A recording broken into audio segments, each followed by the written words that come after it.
Hello, and welcome to the Sex and Relationships podcast. I'm so pleased you can join us. This is the podcast where we draw on our years of experience as sex and relationship therapists. I'm Clare Prendergast, and I'm here with my colleague, Janet Eccles. Hi, Janet. Hello, Clare. Today, we're talking about Me-Topia, possibly something you haven't heard of before, but I'm hoping as you listen to us, it'll all start to make sense. Me-Topia, the relationship I have with myself. So, Janet, where shall we start with this gritty topic of our relationship with ourselves? Yes, I mean, that might say more about the kind of fortnight I've had. I'm facing the loss of a very dear, beloved relative, and I had a computer crisis a couple of weeks back where I lost all my data. And I'm still navigating that. And I think I call it gritty because it's been very interesting to me how I have been in relationship with me through this difficult time. So, that's why I think I'm defining it as gritty. Well, yeah, I mean, I guess what you're saying and what you've experienced last couple of weeks is that our relationship with ourselves can be as difficult and fluctuating as it can be with anybody else, whether it's an intimate partner or a friend or our boss or whoever. I don't know about you, but certainly in the work that I do, you know, lots of people who want to sort of improve sort of relationship and sexual difficulties. And you say, what do you do that's nice for yourself every week? And often it's, you know, self comes at the bottom of the list. Yes. And that's why I think when we were talking about what are we going to talk about, we felt that the importance with oneself was a priority to talk about because it so often gets forgotten. And yet it's so important, not just for our own well-being, but for our relationships, our families, our work, our jobs, our friendships. You know, it is like that when you're on an aeroplane and they say the oxygen mask will fall down and please put your own on first before you look after anybody else. And that's exactly what self-care needs to be like. I love that example of the oxygen mask. It's such a shortcut way to illustrate how if I'm not thriving, breathing in that case, how can I possibly help you? Yeah. And now when you go to the library or the bookshop, you'll see, you know, endless rows of books about self-care. It is in the zeitgeist. And yet when I raise it with clients, when I raise it with family members, when I try and speak to it, I often get back that making time for me, listening into me, it's like I can't possibly do that because it would be so selfish. Yeah. And, you know, what you've experienced when people say, oh, you're being self-indulgent or you're being selfish, you know, you're putting yourself first, that's not a good thing.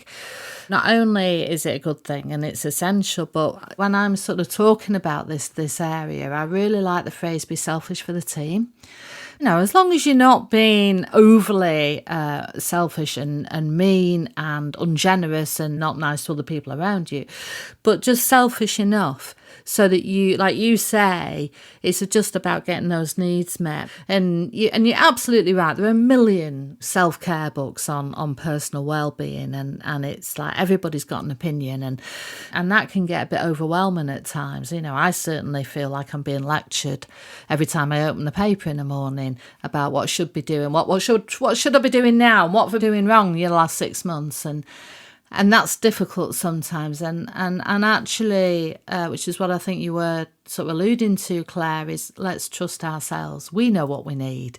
And as long as we do enough things in our life that make us feel good or happy or joyful or give us a sense of achievement or pleasure, then that's what we need. Yeah, I'm struck by that sort of confidence with which you say we know what we need, because I think there are a tranche of us who really struggle with that, who really struggle to know what I need. And I think this is why the market in self-help books is so successful, because I think it's very tempting to look outside ourselves for that sort of magic bullet of what it is I need, what it is that's going to make the difference, that's going to make me feel good.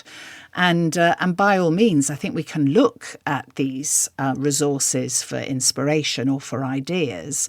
And some of us, like you, will feel kind of bullied or lectured or told off by that.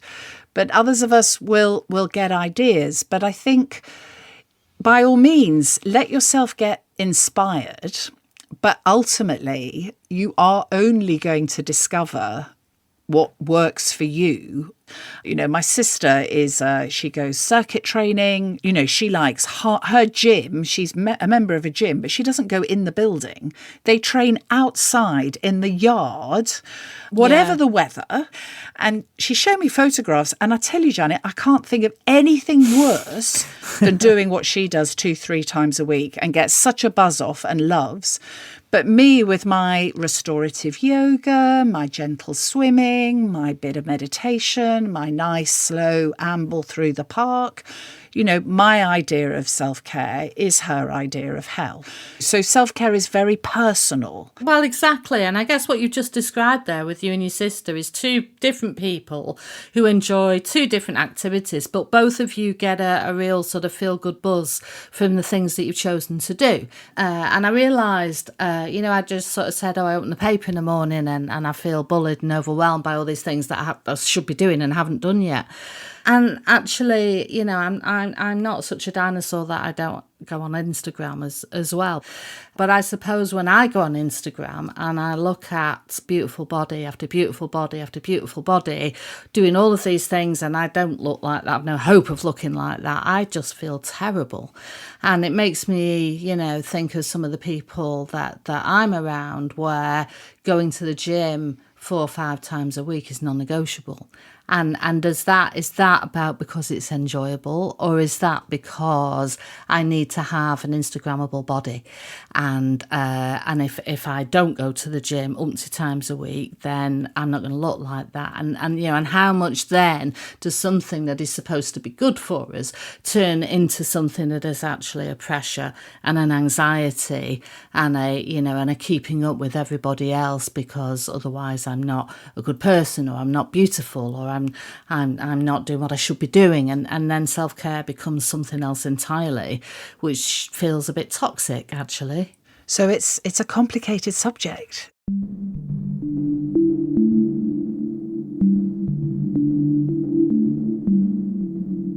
I think often the way that we care for ourselves, you know, as adults, is often influenced or even based on what we learnt in our families of origin, in the system that we grew up in. The people around us who, you know, either modelled to us about, you know, it's really important to look after yourself and do things that give you pleasure, or, you know, lots of people have martyr parents and grow up with martyr parents who are no fun at all, and, you know, and who make a big thing about, oh, I've never got any time for me. And, you know, and that can then be a very learnt behaviour, and then doing anything for yourself is like, you know, it's utterly guilt-ridden, but it's also quite a manipulative way of making other people feel bad, because we refuse to self-care, and we sort of quite victimise ourselves in that sort of martyrdom, and that's, you know, it's really unhealthy. And if you have a parent, if you grew up with a parent like that, then, you know, that's not a great place to start in terms of learning how to self-care. And I suppose something like that means that you become very reliant on other people to do it for you and give you permission and say, oh, you know, take it easy, or do that, or let me do that.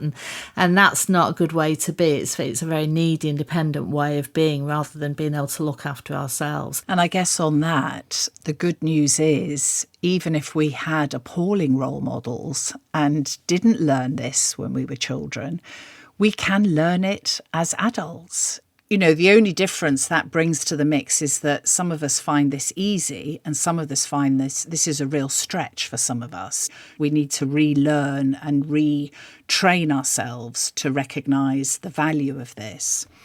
And I think I don't know if this is the right time to raise this, but one of the things that I've been mindful of is all the different selves that reside inside Clare.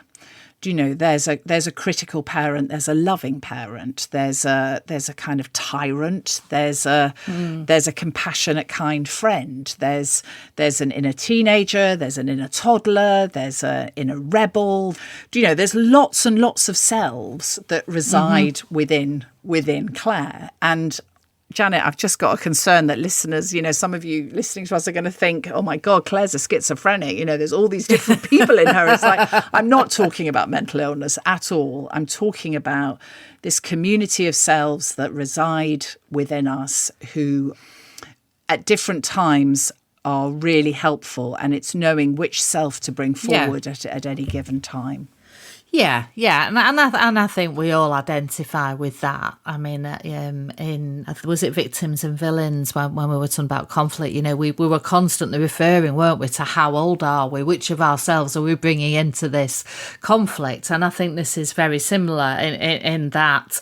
Do we need to be 7 to do something that we enjoy? Do you know what I mean? Because the 45-year-old us is far too sensible to do anything frivolous or fun, and we have to be serious and work hard all this, you know. So it's very interesting, that idea of different selves. We've all got a critical parent or a bully or a mean best friend, you know, who's sitting on our shoulder saying, you know, you should be doing this, or you shouldn't be doing that, or you're doing it wrong, or that, you know, that's ridiculous. Who do you think you are? We've all got that. But we've also hopefully got a much nicer friend and a loving parent who's saying, oh, go on, you give it a go. It doesn't matter if you fall flat on your face, you know, just give it a go.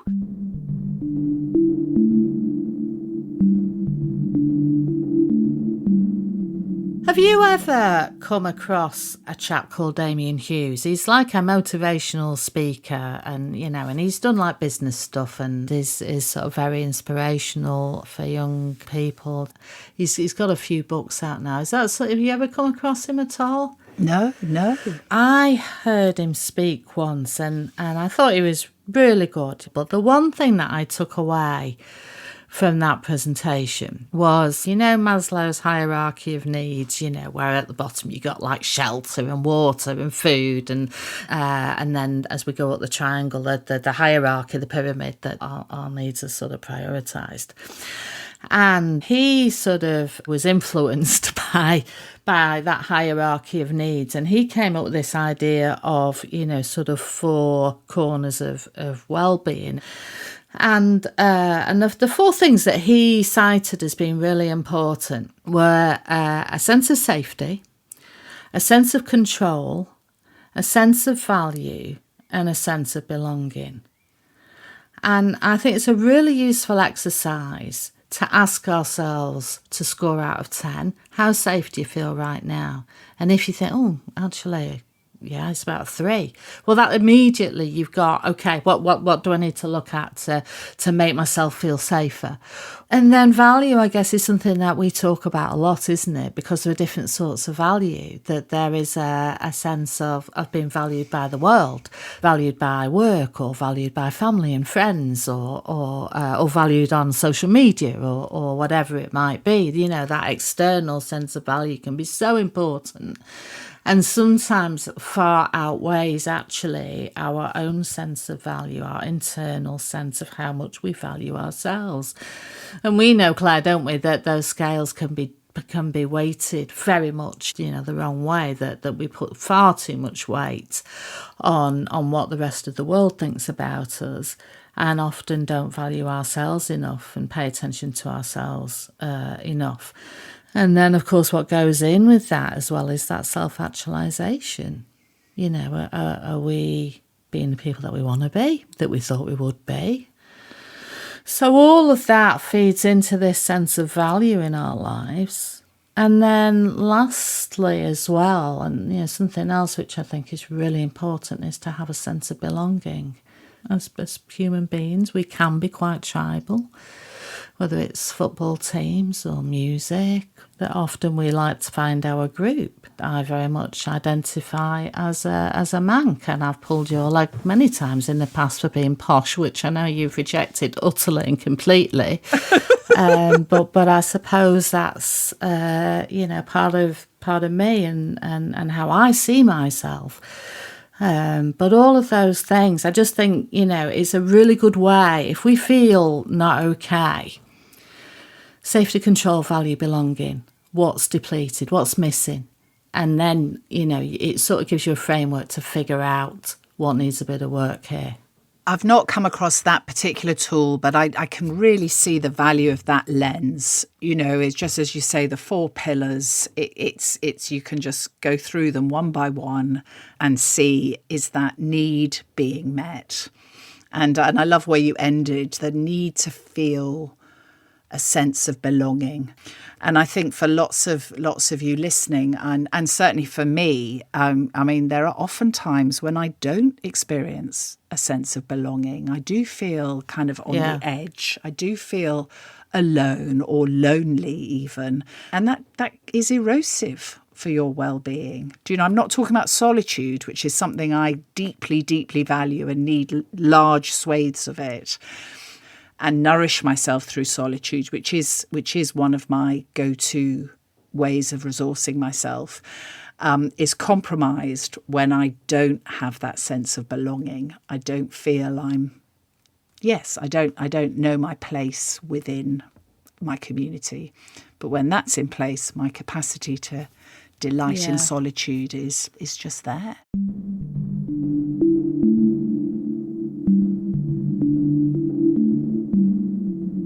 We said right at the beginning about, be selfish for the team, that everybody benefits.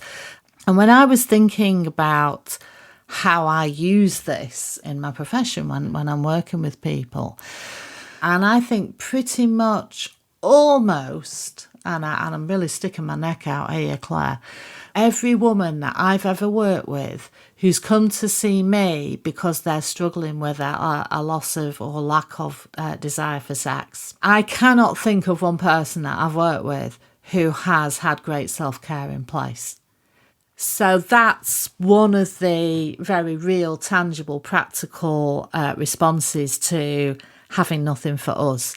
I'll have a conversation with a woman and she could be 30 or she could be 55 or she could be 70. But it's like, what do you keep back for you? And if the answer is, very little, then it's a bit like, well, that's where we start. Yes. Because sexual desire, interest, energy for sex is one of the first things to go if we're not looking after ourselves properly. And it's a really good indicator. So that's a very practical way of understanding, one way of understanding why self-care is really important. But also when we're working with couples and there's a lot of conflict, and again, you ask that same question, what do you do for yourselves? Not each other. What do you do each for yourselves? What are you putting back in? How much capacity have you got to cope with, when life throws a curveball or your partner irritates you or they let you down in some way? How much capacity have you got to deal with that? If there is no capacity to deal with it, you've no tolerance and you've no way of sorting it out. And then it'll just be like, tops blown, it's catastrophe and high conflict and everybody loses. And all because, you give and spend all of your energy and keep nothing back. And so, you lose out, your partner loses out, your kids lose out, your friends lose out, your work loses out. But most of all, you lose out. You described yourself as sticking your neck out there, Janet, when you were referring to women. But I think you're making a really valid point. I think this difficulty with prioritising self and relationship with self is really, really at epidemic levels within the female population. I think women are particularly conditioned to give their attention out, to give to others in a way men, I think it's different. And it's rare for me to kind of want to put a gendered lens on it. But I think this is an area where I think it is, for you women listeners, yes, we are talking to you. It's not exclusively women. There are men who are poor at this as well, but it really isn't, because I've worked with lots of men as well, particularly young men, I think, who also have a problem with self-care and give too much. Definitely. That's why. So I wanted to include men in this, but equally speak to that. Thousands of years of patriarchy, one of its legacies is women shouldn't put themselves first. Yeah. And whilst I don't think my relationship with me is about me putting myself first, it is about me attending to that relationship. And it's a bit like, you can't expect a car to go if you don't put fuel in it, whether it's electric or petrol. It's like it needs to be exactly. that it needs to be fueled. But around sexuality, sexual desire, sexual expression, that it is. I mean, sex is literally one of the pleasures in life. One of the glorious things about it is that it's free.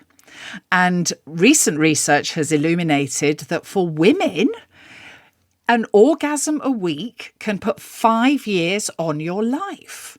Well, that is a significant piece of health. Will the NHS start doing nice little handouts for that? An orgasm a week, add 5 years to your life. Things that take 5 years off your life, like smoking or alcohol consumption, they'll tell us about that. But, could you tell us about orgasms?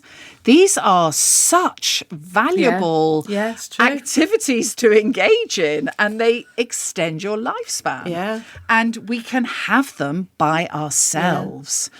So this relationship with myself is like, how much am I attending to my sexual pleasure, to my ability to experience sexual pleasure? And if I'm burnt out, knackered, giving, it's like, it's not just having desire for sex with other people. I'm going to lose an interest in having desire for sex with myself. Because that makes me think about, I don't know whether you've heard it, but for years I've heard, golf, play golf, it'll put 5 years on your life. And I'm like, yeah, why have we heard about golf? And we haven't heard about, the quickest free thing that can also put 5 years on your life. Imagine having an orgasm on a golf course, Claire. But yeah, you're absolutely right. Self-care, whether it's sexual, whether it's physical, sensual, just having a better time of it, having that capacity, it's not only life enhancing, but actually probably life prolonging.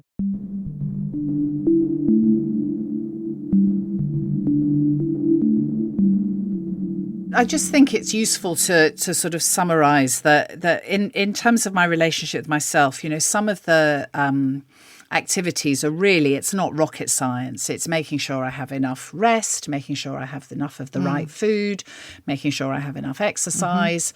And over the course of my life, and we've talked before about things changing at different life stages, but having a sense of activities and things that make me feel joyful, but make me feel good about myself and my life.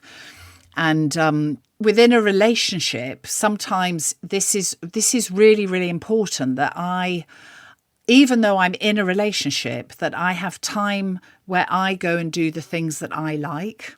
So I might go and do things without my partner, and I have a life independent of my partner, and vice versa. My partner also has their own activities and interests and things that they do without me, that we are two individual selves as well as being part of a couple. Yeah, and I think it's very common, isn't it, that very often one person will be much better at looking after their own needs than the other person. And then sometimes resentments can build up because you're always off doing this, that and the other, and I'm the one left at home, and then because the other person feels maybe they're not great at making time for themselves or don't give themselves permission, then conflicts can build up, and one person is being billed as the selfish person and the other person is the all-giving, a bit of a martyr complex thing going on, or maybe they're not being martyrs, and maybe actually they're just full of good intentions but just never can quite get round to prioritising it enough, that actually learning and helping to support each other to look after ourselves can be extremely important. Certainly my thing, getting in the bath with a book is absolutely number one self-care for me. I love it. And it's so easy for the day to run away and then, you know, just not got time to do it. But if you have a partner who is saying, no, you know, 8 o'clock Wednesday night, your time, go and take it. You know, it's fine. We'll be fine. Just go and do it. Then sometimes people it's really helpful to do that for your partner. And if you're the one whose drive is to give, whose drive is to serve, if it's not your strength, give yourself permission to try a few things before you find something that suits you. Yeah. You know, go and look at our website, talk to other people, pick other people's brains, you know, get support to help you learn how to do this better.